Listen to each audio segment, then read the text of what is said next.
Hello students, कैसे हो आप सब। सक्षम एजुकेशन इंस्टीट्यूट के इस ऑनलाइन स्टडी पोर्टल पर आप सबका स्वागत है। स्टूडेंट्स, ये जो हमारा लेक्चर है ये लेक्चर नंबर 5 हो गया है और इससे पहले हम लोगों ने 4 लेक्चर अपलोड कर दिए हैं। फर्स्ट लेक्चर में हम लोगों ने बताया था सोल्यूशन का थोड़ा introductory part, types of solution के बारे में हम लोग उस टाइम पे डिस्कस करा था। लेक्चर नंबर 2 में मोलैरिटी नॉर्मैलिटी के बारे में डिस्कस करा था। लेक्चर नंबर 3 में मोलैलिटी एंड मोल फ्रैक्शन के बारे में डिस्कस करा था। लेक्चर नंबर 4 में concentration in terms of percentage discuss करा था एंड पार्ट्स पर मिलियन डिस्कस करा था। तो पहले के जो 4 लेक्चर हैं उसमें हमने सोल्यूशन का बेसिक पार्ट कवर कर लिया है। आज से थोड़ा सा एडवांस आपको सीखने के लिए मिलेगा। जो डाइल्यूट सोल्यूशन है, जो एक्चुअल सोल्यूशन में हम लोग पढ़ने जा रहे हैं, जो एक्चुअल क्लास 12 का लेवल है, उसके बारे में हम लोग आज से स्टार्ट करेंगे। तो इस लेक्चर को ध्यान से समझें, इस चीज़ का ध्यान से समझें, सॉल्युबिलिटी क्या होता है और जो सोल्यूशन है वो पूरा सॉल्युबिलिटी के ऊपर बेस्ड है कि सॉल्युबिलिटी क्या होता है, सोल्यूशन के अंदर डिपेंडेंसी क्या है सॉल्युबिलिटी की, और इसी सॉल्युबिलिटी की हेल्प से अपन क्या करेंगे, आगे प्रोसीड करेंगे। आगे हम लोग Henry's law, Raoult's law, colligative property, deviation in colligative property, ये सारी टर्म्स हम लोग आने वाले लेक्चर्स में कवर करेंगे। तो वीडियो को पूरा देखें और इस चैनल पे ट्यून रहें ताकि आपको सारे लेक्चर्स मिलते रहें। तो आज का इस लेक्चर स्टार्ट करते हैं।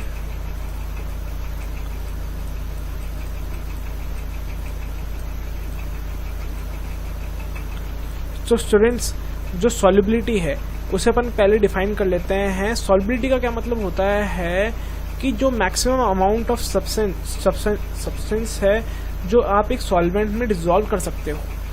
जो एक मैक्सिमम अमाउंट ऑफ सब्सटेंस जो आप एक सॉल्वेंट में डिसॉल्व कर सकते हो एक स्पेसिफिक टेम्परेचर पे, उसे अपन क्या बोलते हैं, सॉल्युबिलिटी बोलते हैं।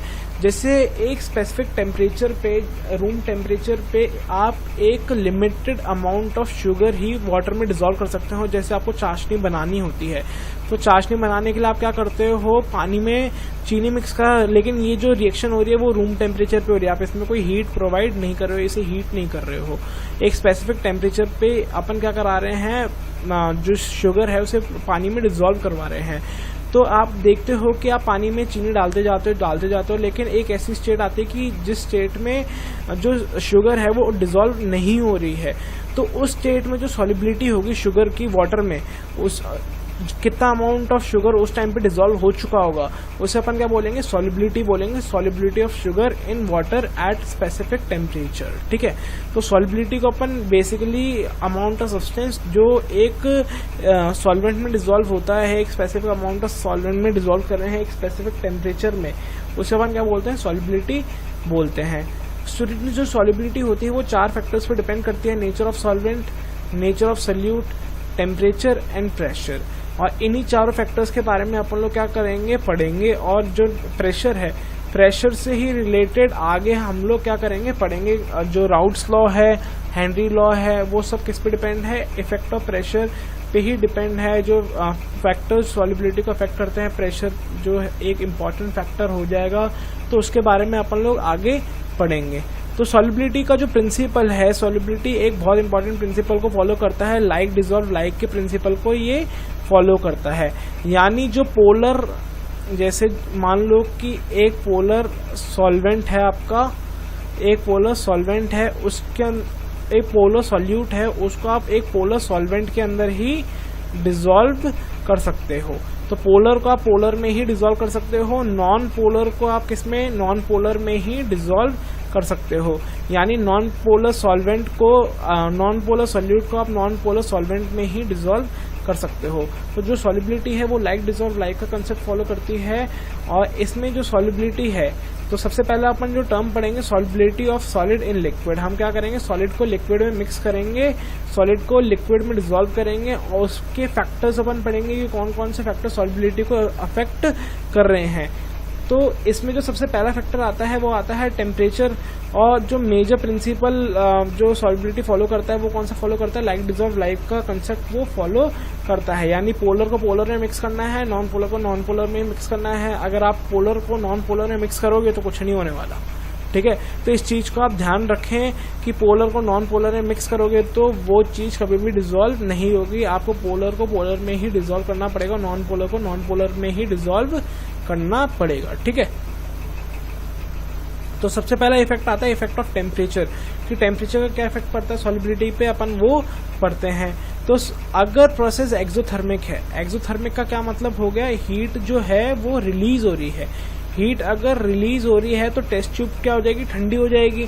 टेस्ट ट्यूब ठंडी क्यों हो जाएगी, क्योंकि उसमें से हीट बाहर निकल गई। तो टेम्परेचर जो है रिएक्शन का, टेस्ट ट्यूब का जो रिएक्शन हो रही है उसमें जो उसका जो टेम्परेचर है वो क्या हो जाएगा, डिक्रीज हो जाएगा। उससे फिर क्या होगा, सॉल्युबिलिटी इंक्रीज हो जाएगी। तो सॉल्युबिलिटी इंक्रीज होती है किसमें, एक्सोथर्मिक प्रोसेस में, और एंडोथर्मिक प्रोसेस में भी सॉल्युबिलिटी इंक्रीज होती है। एंडोथर्मिक में अपन क्या करते हैं, हीट प्रोवाइड करते हैं अपन बर्नसेन बर्नर या किसी भी बर्नर की हेल्प से अपन क्या करते हैं, केमिकल रिएक्शन को हीट करते हैं, उसका टेम्परेचर इंक्रीज करते हैं। तो उससे क्या होता है, सॉल्युबिलिटी इंक्रीज होती है। जैसे इसका एग्जांपल आप समझो कि जो शुगर है उससे आप पानी में मिक्स करो तो रूम टेम्परेचर में वो एक स्पेसिफिक अमाउंट में डिसॉल्व हो सकता है, लेकिन जैसे ही आप क्या करोगे, उस सोल्यूशन को हीट करोगे और हीट करने के बाद उसे गर्म करना, हीट करने के बाद उसमें और शुगर ऐड करना चालू करोगे तो वो और शुगर भी उसमें डिसॉल्व होना स्टार्ट हो जाएगी, क्योंकि एंडोथर्मिक प्रोसेस में आप टेम्परेचर इंक्रीज कर रहे हो तो सॉल्युबिलिटी भी इंक्रीज होती है। ठीक है, वैसे ही अपना आता है इफेक्ट ऑफ प्रेशर। तो जो सॉलिड इन डिसॉल्व होता है लिक्विड में, अगर अपन सॉलिड को लिक्विड में डिसॉल्व कर रहे हैं तो उसमें जो प्रेशर का इफेक्ट है सॉल्युबिलिटी पे वो बिल्कुल जीरो होता है। क्यों, क्योंकि सॉलिड जो होते हैं वो हाईली इनकम्प्रेसिबल होते हैं। अपन उसमें कितना ही प्रेशर अप्लाई कर लें उसकी सॉल्युबिलिटी पे कोई इफेक्ट नहीं होगा, क्योंकि जो सॉलिड्स होते हैं वो हाईली इनकम्प्रेसिबल सब्सटेंस होते हैं, उन्हें अपन कंप्रेस नहीं कर सकते। ठीक है, नेक्स्ट जो अपना आता है solubility of gas and liquid. Students, solubility of gas and liquid ही सबसे इम्पोर्टेंट टॉपिक है और इसके बारे में ही हम क्या करेंगे, पूरे चैप्टर में पढ़ेंगे। जो राउट्स लॉ है, हेनरी लॉ है, वो किस पे डिपेंड करता है, solubility of gas in liquid पे ही डिपेंड करता है। और ये जो solubility of gas and liquid है वो कौन से कंसेप्ट को फॉलो करती है, लाइक डिसॉल्व लाइक वाले ही प्रिंसिपल को ये फॉलो करती है। ठीक है स्टूडेंट्स, तो इसमें आपको कंफ्यूज नहीं होना है कि जो सॉल्युबिलिटी है सॉलिड इन लिक्विड में, दोनों में जो कंसेप्ट जो बेसिक कंसेप्ट फॉलो होता है वो कौन सा फॉलो होता है, लाइक डिसॉल्व लाइक का कंसेप्ट ही फॉलो होता है। तो इसमें आप बिल्कुल कंफ्यूज ना हो। अगर आप इसमें थोड़ा बहुत कंफ्यूजन है तो आप उसे प्लीज क्लियर करें, क्योंकि ये मतलब आपके कंसेप्ट को बहुत ज़्यादा वीक कर देगा, तो इस चीज़ को आप ध्यान रखें। वैसे अब जैसे नेचर ऑफ गैस में अपन ने क्या करा, NH3 को डिसॉल्व करा वाटर में और NH3 को डिसॉल्व करा बेंजीन में। तो जो NH3 है वो कैसा सब्सटेंस है, पोलर सब्सटेंस है, और वाटर भी अपना कैसा है, पोलर है। NH3 अपना कैसा हो जाएगा, पोलर हो जाएगा, वाटर भी अपना पोलर है तो ये डिसॉल्व हो जाएगा। बेंजीन अपना कैसा है, नॉन पोलर है, तो जो पोलर है वो नॉन पोलर में डिसॉल्व कभी नहीं होता, तो NH3 बेंजीन में कभी डिसॉल्व नहीं होगा। तो वैसे ही अपना O2 है वो कैसा है, नॉन पोलर है, NP है, तो वो H2O में डिसॉल्व नहीं होगा, H2O में डिसॉल्व नहीं होगा। क्यों डिसॉल्व नहीं होगा, क्योंकि H2O कैसा है, पोलर सब्सटेंस है, और अपना जो बेंजीन है उसमें ये डिसॉल्व हो जाएगा, क्योंकि बेंजीन कैसा है, नॉन पोलर सब्सटेंस है। तो इस चीज को आप ध्यान रखें। जो लाइक डिसॉल्व लाइक का कंसेप्ट है, लाइक डिसॉल्व लाइक का जो प्रिंसिपल है वो बहुत ज्यादा इंपॉर्टेंट प्रिंसिपल है, तो इससे आप ध्यान रखें और इसको आप थोड़ा अच्छे से पढ़ना। और आगे आने वाले लेक्चर बहुत ज़्यादा इंपॉर्टेंट होने वाले हैं, क्योंकि नेक्स्ट लेक्चर में अपन इफेक्ट ऑफ प्रेशर पढ़ेंगे। इफेक्ट ऑफ प्रेशर में अपन हेनरी लॉ के बारे में पढ़ेंगे, फिर राउट्स लॉ अपना आएगा, तो इसके बारे में आप थोड़ा सा ध्यान दें इस चीज़ को। फिर अपना जो सेकंड इफेक्ट आता है वो क्या आता है, इफेक्ट ऑफ टेम्परेचर आता है। अगर रिएक्शन एक्सोथर्मिक है, एक्सोथर्मिक में मैंने आपको बताया था हीट रिलीज होती है, जो टेम्परेचर है टेस्ट ट्यूब का वो क्या हो जाएगा, डिक्रीज हो जाएगा, तो सॉल्युबिलिटी एज यूजुअल इंक्रीज हो जाएगी। एंडोथर्मिक प्रोसेस है तो उसमें टेम्परेचर इंक्रीज हो जाएगा, तो सॉल्युबिलिटी क्या हो जाएगी, डिक्रीज हो जाएगी। इस चीज को याद रख लेना कि जो गैस है, अगर किसी गैस को अपन लिक्विड में डिसॉल्व कर रहे हैं तो उसमें अपन क्या कर रहे हैं, अगर टेम्परेचर इंक्रीज कर रहे हैं तो सॉल्युबिलिटी क्या हो जाएगी, डिक्रीज हो जाएगी। तो इस चीज को आप ध्यान रखें। इसको एक मैं अच्छे से एग्जाम्पल से मैं आपको देके बताता हूँ, बहुत अच्छा एग्जाम्पल है, मैं आपको बताता हूँ इस चीज को। जैसे आपने सॉफ्ट ड्रिंक्स पी होंगी, कोल्ड ड्रिंक्स पी होंगी, तो कोल्ड ड्रिंक को जनरली क्या करा जाता है, ठंडा करा जाता है, उसे कभी गर्म में नहीं रखा जाता। क्यों ठंडा करा जाता है, क्योंकि कोल्ड ड्रिंक जो होती है उसमें कार्बन डाइऑक्साइड गैस मिक्स हुई भी होती है। ठीक है, CO2 गैस इसमें डिसॉल्व फॉर्म में होती है, सॉल्युबल फॉर्म में होती है। अगर आप उसे ठंडा रखोगे, उसका टेम्परेचर कम रखोगे, तो उसमें जो कार्बन डाइऑक्साइड है वो किस फॉर्म में रहेगी, डिजोल्व फॉर्म में रहेगी। अगर आप उसका टेम्परेचर इंक्रीज करते जाओ तो जो CO2 गैस है वो अनडिजोल्व होती जाएगी और चांसेस रहेंगे कि जो बॉटल है, कोल्ड ड्रिंक की बॉटल है, वो क्या हो जाए, फट जाए, क्योंकि जो CO2 है वो बॉटल पे बहुत ज़्यादा हाई प्रेशर लगाएगी और उससे क्या हो सकता है, बॉटल फट भी सकती है, बॉटल में ब्लास्ट हो सकता है।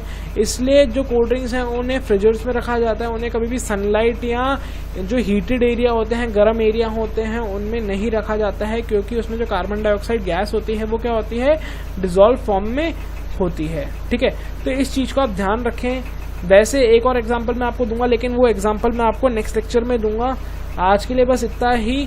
नेक्स्ट लेक्चर में अपन इफेक्ट ऑफ प्रेशर पढ़ेंगे और उस इफेक्ट ऑफ प्रेशर के साथ मैं आपको क्या बताऊंगा, हेनरी लॉ के बारे में आपको मैं बताऊंगा। तो इफेक्ट ऑफ प्रेशर में अपन क्या पढ़ेंगे, हेनरी लॉ के बारे में पढ़ेंगे, और उस हेनरी लॉ के बाद अपन क्या करेंगे, वेपर प्रेशर, राउट्स लॉ के बारे में अपन पढ़ेंगे। तो उसको आप ध्यान से पढ़ें और इन चीज़ों को आप ध्यान रखें, थोड़े से अच्छे से पढ़ें इन सब चीज़ों को। तो आने वाले लेक्चर्स को आप मिस मत करना, और आने वाले जो लेक्चर्स होंगे वो बहुत इंपॉर्टेंट कंसेप्ट होंगे। CBSE बोर्ड में उन कंसेप्ट से बहुत अच्छे क्वेश्चन डिराइव होते हैं, बहुत अच्छे क्वेश्चन आते हैं। तो आप ट्यून्ड रहें हमारे YouTube चैनल पे, सक्षम एजुकेशन इंस्टीट्यूट के YouTube चैनल पे आप ट्यून्ड रहें।